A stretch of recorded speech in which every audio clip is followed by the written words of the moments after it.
Yes. What about juicing sprouts? Is that good, or? Well, that's when you'd come to a tray stage, because that's going to give you enough juice. If you try to... Excuse me, could you repeat the question? Oh, she said, what about juicing sprouts? Now, when it comes to juicing sprouts, you're really not going to get that much moisture out of something like an alfalfa. There's really not that. That's why it's great for absorbing it. Now, if you wanted something to juice, then you'd want to bring it to a grass state. Like, you don't have to... Wheatgrass actually can be eaten just as a little sprout. But if you want to turn it into a juice, then you need to bring it to this tray method, and that's going to give you a more yield when it comes to juicing. Yes?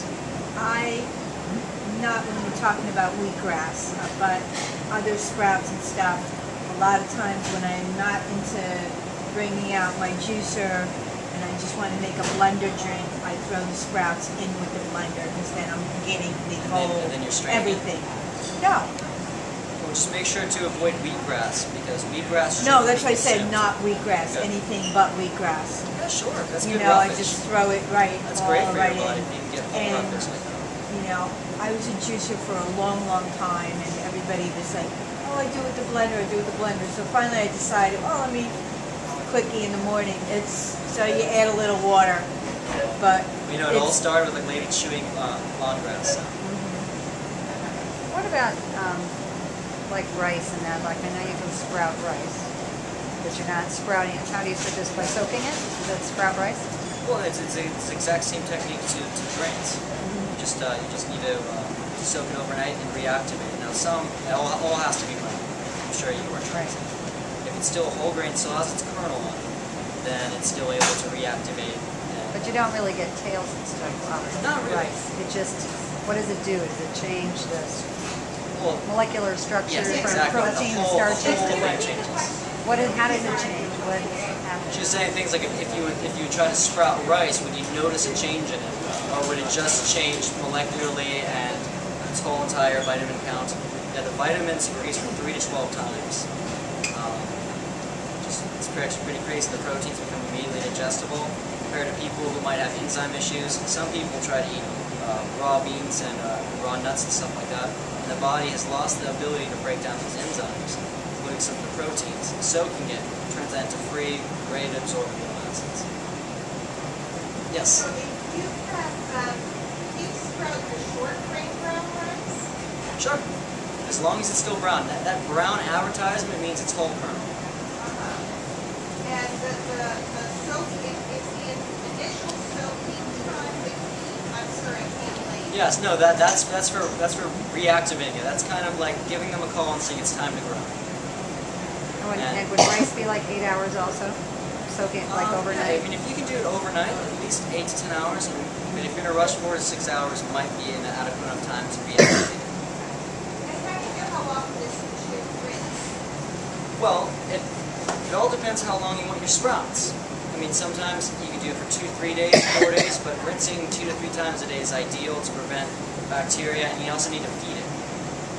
So, if you wanted a nice long sprout, it might take you 4 or 5 days. Rinsing 2 to 3 times a day. Yes? Can you bring any of them to green or grass stage? Not necessarily. I mean, it all really depends on it. A lot of the grasses can grow pretty long, but usually you're just going to max it. Like alfalfa can be brought to that state. Now they can radish and clover. They'll just green. That green process just kind of maxes it off. It's cool. How do you know when not to sprout when they went rancid? I mean, obviously brown's not a good color ever, but sprouts are... Whenever in doubt, throw it out. If you see brown, if you see slime, if you smell something funny, you don't feel like a gambling man today, throw it out. You don't want to take chances if you don't have to. Okay. Do you ever soak it in peroxide? No. Well, personally, as I do in my kitchen, we stay away from chemicals. We barely even use bleach. So I wouldn't like to bring those chemicals at anybody's diet. Even though you're rinsing it off well enough, the sprouts are still feeding, and all the water around it is going to feed on that peroxide. Right.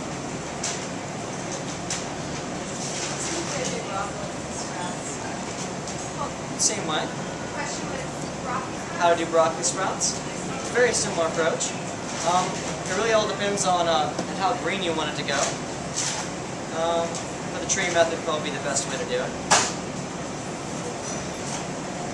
Because you really only want that slight greening stage right near the very end. Any other questions? How many days would you do that for optimal nutrition with broccoli?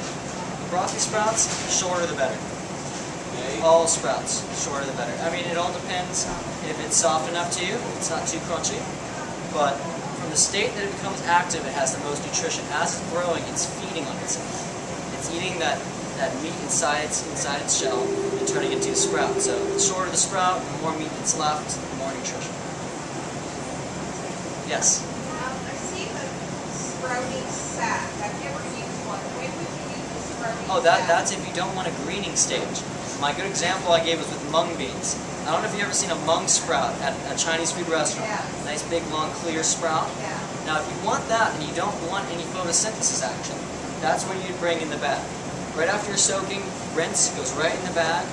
Rinse that once a day, hanging somewhere so it can drain naturally, and it'll grow to a nice long sprout with no green tip to it. And that's how you achieve that. Oh, that's why mine, when I kind of break it. Yeah, that's what the bag's the best for. If you want it to be lights out. Yes. You can sprout hulled sunflower seeds also, right? And sesame seeds and flax Okay, seeds. so I believe hulled sunflower seeds can be sprouted because they're missing their shell. I think they can be. Yeah, I think they Yeah, a can. little bitty tail. Just You to, don't- yeah, exactly. don't get Oh, they'll Yeah. turn into your full sunflower And then sprout. flax You can seed make also some sprouts. Yeah, flax seeds. And you do sesame seeds with the hull or unhulled? Unhulled. Unhulled. Yeah. Or either. No, I think just they wondered if sprout. They sprout. Well, there's several Well, examples. quinoa sprouts. That's a nice one.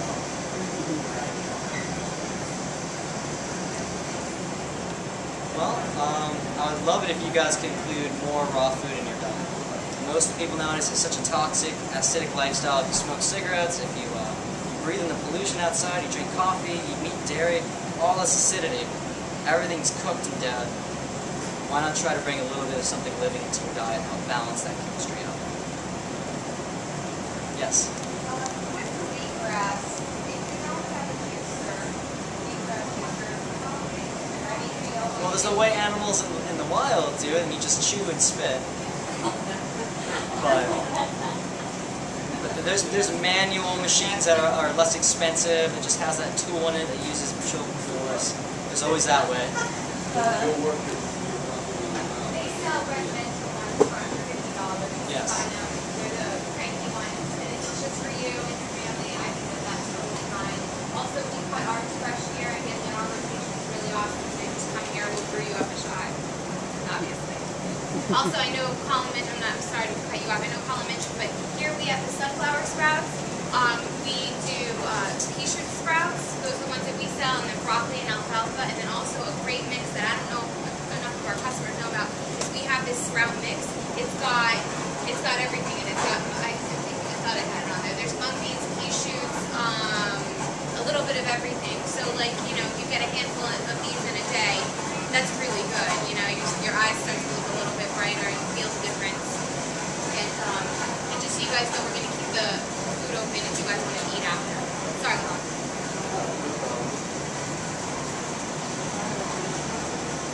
Yes.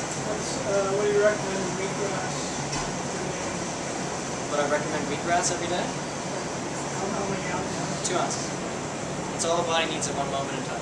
Anything else usually turns into a diuretic. So you want to stay 2 ounces or under. That's going to give your bloodstream enough oxidation to all your organs. It's going to be sufficient enough in the body. And wheatgrass is the best tasting. That's why I choose to drink wheatgrass juice compared to other ingredients. So you can juice grass off your lawn if you wanted to, but it doesn't taste too good. Just as good for you.